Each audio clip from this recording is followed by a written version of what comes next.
selesai. Oke, silakan kembali duduk. Ya. Ibu akan mengambil namanya dengarkan namanya. Ya. Oliviani Waruhu. Kristina Alberi Menropa. Oke, yang tidak hadir ada tiga orang. Apa namanya? Sakit. Oke, sakit ya. Sebelum kita mulai pembelajaran kita hari ini, kita ice breaking dulu. Ice breaking ini ya berfungsi untuk meningkatkan kembali konsentrasi yang kamu miliki. Tadi sudah belajar les pertama, les kedua, les ketiga. Belajar pembelajaran dari ibu dan beri pas. Oke, silakan berdiri anak ibu. Perhatikan video yang ditampilkan. Silakan di jangan ada yang tidak bergerak. Sudah siap? Siap, Bu. Sudah siap? Siap, Bu.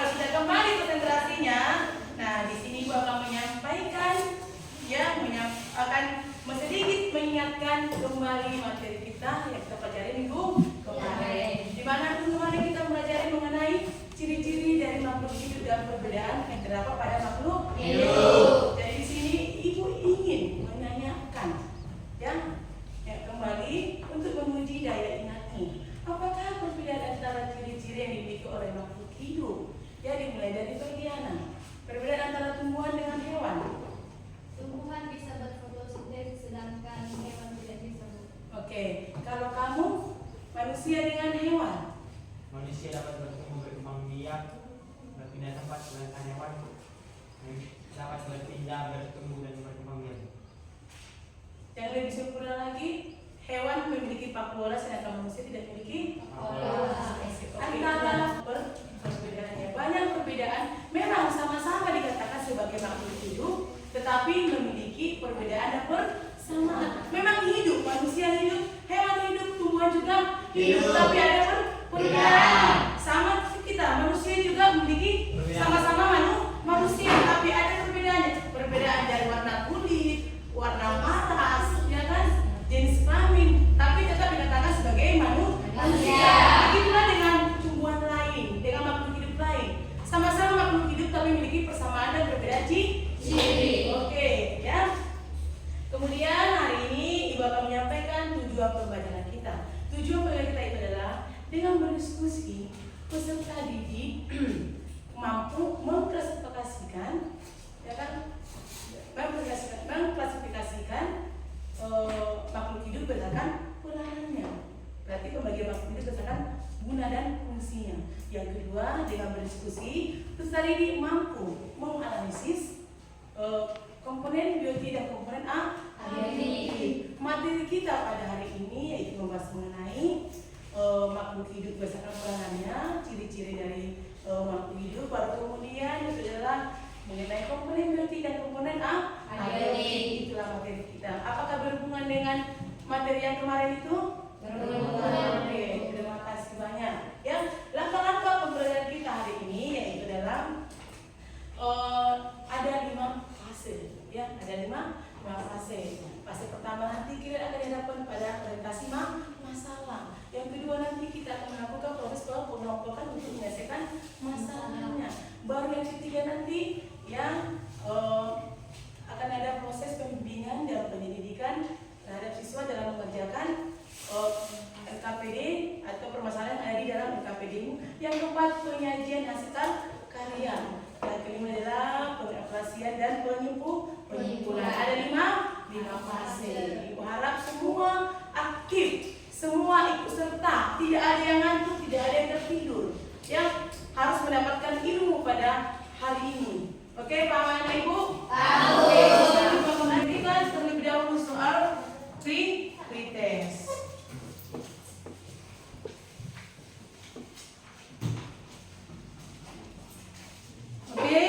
Silakan dikerjakan. Silakan dikerjakan.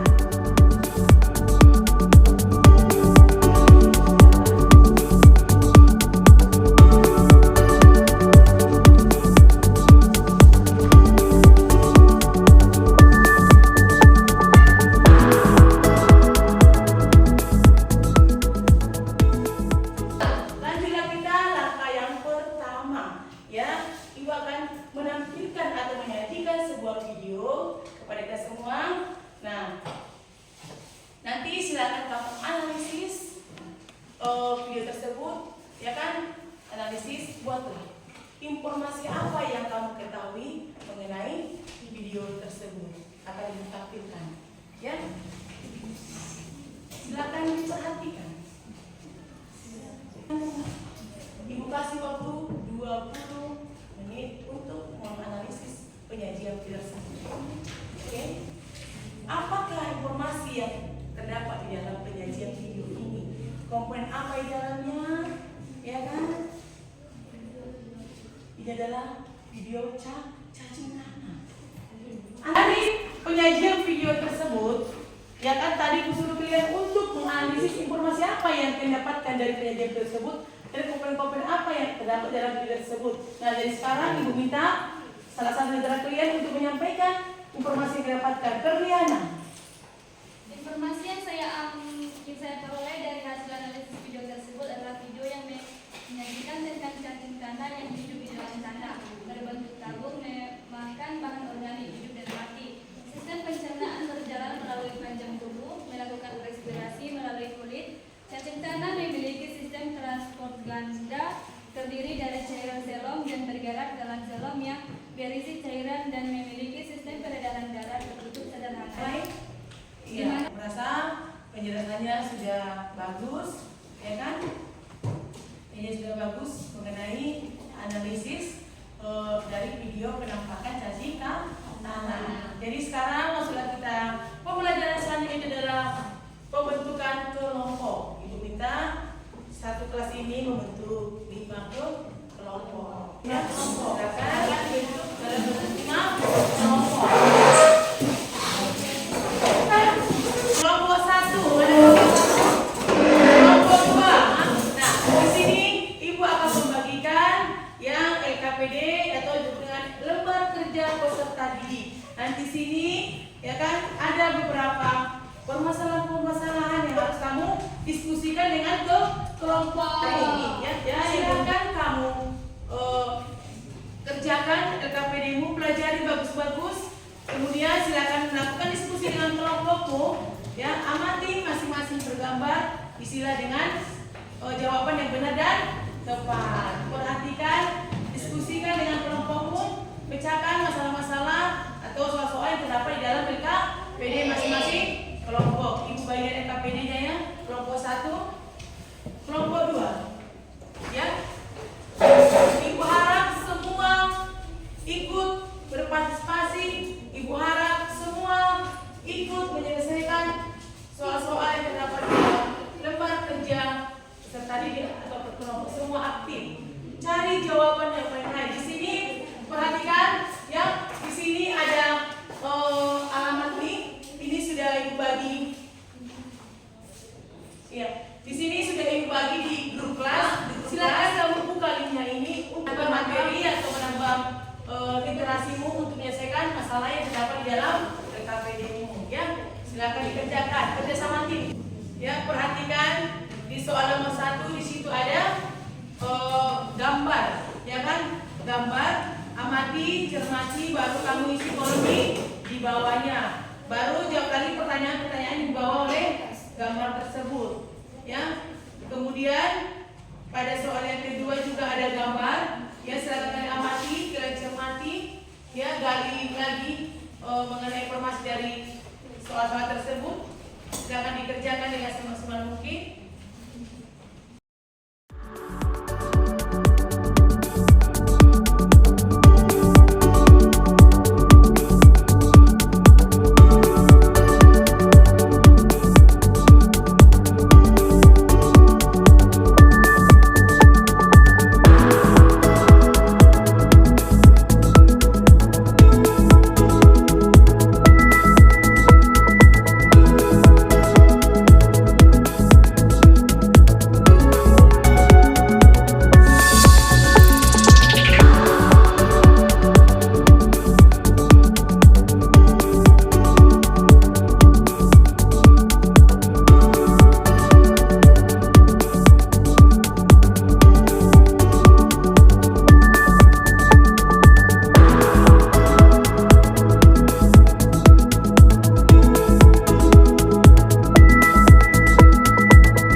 dipersiapkan hasil dari diskusinya. Ya, kelompok 2 silakan dipersiapkan hasil diskusinya. Kelompok 3 silakan diinfokan hasil diskusinya. Oke, sudah siap? Oke, mengarah pandangannya ke depan. Kita mulai dari kelompok 1. Silakan maju ke depan. Ya, kelompok 1. Ya, yang masih berada di belakang silakan berhadap ke depan.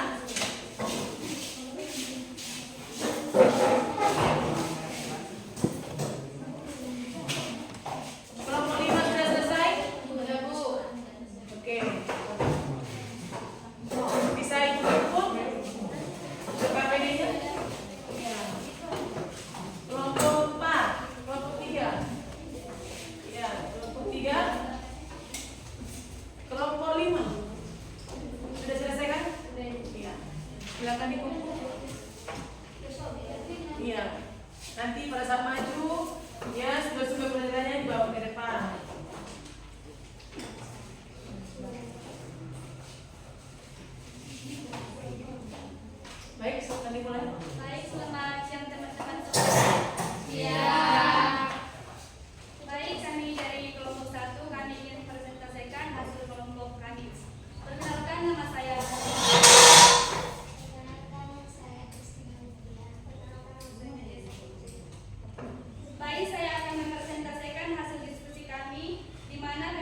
pohon, komponen biotik, ulat, komponen biotik, ular sawah, komponen biotik, tikus, komponen biotik, cacing, komponen biotik, ikan, komponen biotik, batu, komponen abiotik. Oke, baik, diteruskan oleh teman saya. Saya akan menjelaskan tentang komponen biotik dan abiotik. Apakah kalian butuhkan? Satu komponen biotik yaitu padi, manusia, air, pohon, ular, tikus, cacing, tikus, ikan. Dua komponen abiotik yaitu air, udara, batu. Dua, adakah saling ketergantungan antara komponen biotik dengan abiotik? Ada, karena keduanya akan saling ketergantungan dan mempengaruhi di mana komponen biotik dapat mempengaruhi ketersediaan makanan bagi komponen biotik. Di mana komponen biotik dalam ekosistem akan membentuk keseimbangan alam yang memiliki hubungan yang sangat erat antara yang satu dengan lain. Contoh, air dibutuhkan manusia sebagai sumber makanan. Baik, lihat. Ya, akan di-refer. Pertanyaan 1. Buatlah tabel analisis data dari diagram di atas. Suhu derajat Celcius 24 derajat sebanyak 8 hari, 25 derajat sebanyak 3 hari, 27 derajat sebanyak 5 hari, 28 derajat sebanyak 1 hari, 29 derajat sebanyak 4 hari. Kesimpulan, suhu tertinggi ditunjukkan pada hari ke-8, sedangkan di hari ke-1 atau pertama ditunjukkan pada suhu 28 derajat Celcius, menunjukkan suhu yang paling rendah. Baik, Itu salah satu contoh dari komponen abiotik karena mengukur suhu. Oke. Baik, sekian. Baik, jika ada pertanyaan dari teman-teman dipersilahkan. Baik, Bu. Baik, perkenalkan saya Franciscus Sinaga. Saya perwakilan dari kelompok 2 ingin mempertanyakan, jelaskanlah apa yang akan terjadi jika dekomposer mengalami kepunahan.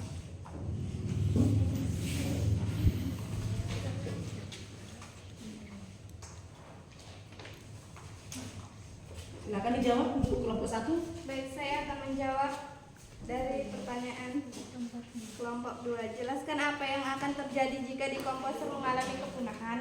Jika dekomposer mengalami kepunahan, maka dunia tanpa adanya dekomposer bumi pasti penuh dengan organisme yang sudah mati. Jadi berkat dekomposer atau pengurai, maka permukaan bumi kita menjadi bersih dan tetap seimbang.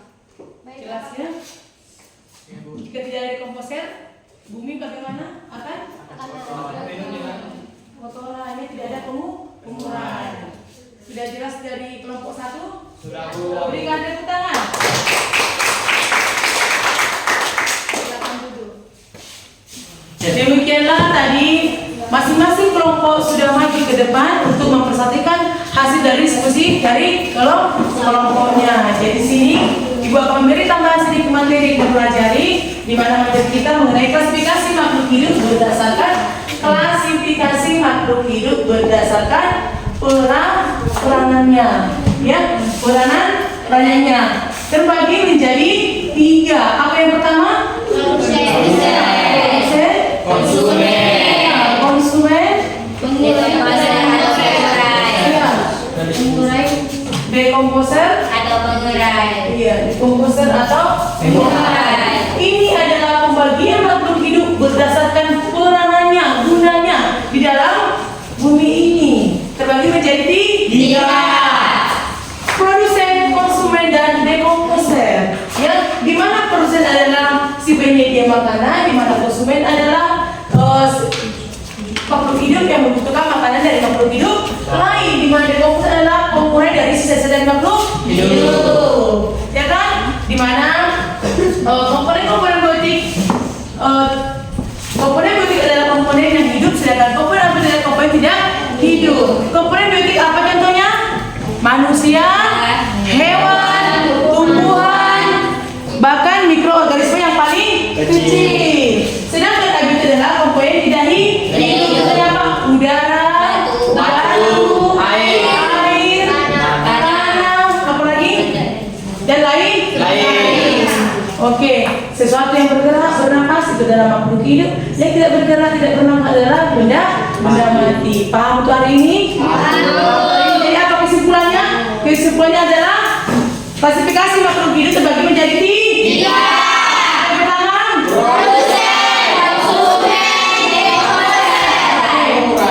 komponen ekosistem terbagi menjadi 2 adalah biotik dan Oke, tepuk tangan pertama. Oke, sebelum mengakhiri pembelajaran ibu kamu pretest. Silakan dijawab.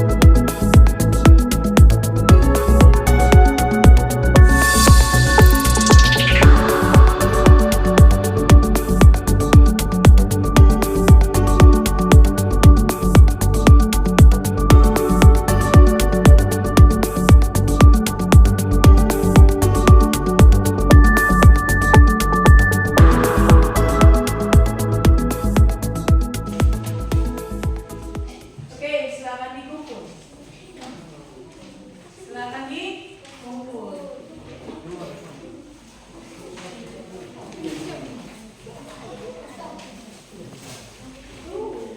Silakan dikumpul.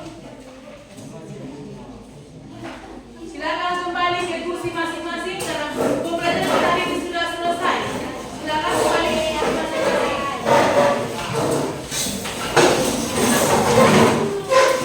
Oke. Bagaimana hari ini sudah dipahami? Kurasa semua langkah-langkah pembelajaran sudah diterapkan.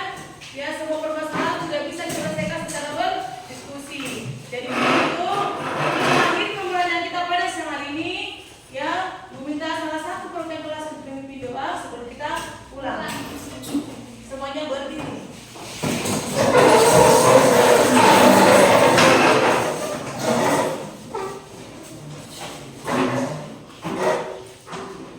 Sebelum mengakhiri pembelajaran kita hari ini, mari kita berdoa menurut agama dan kepercayaan kita masing-masing. Doa dimulai.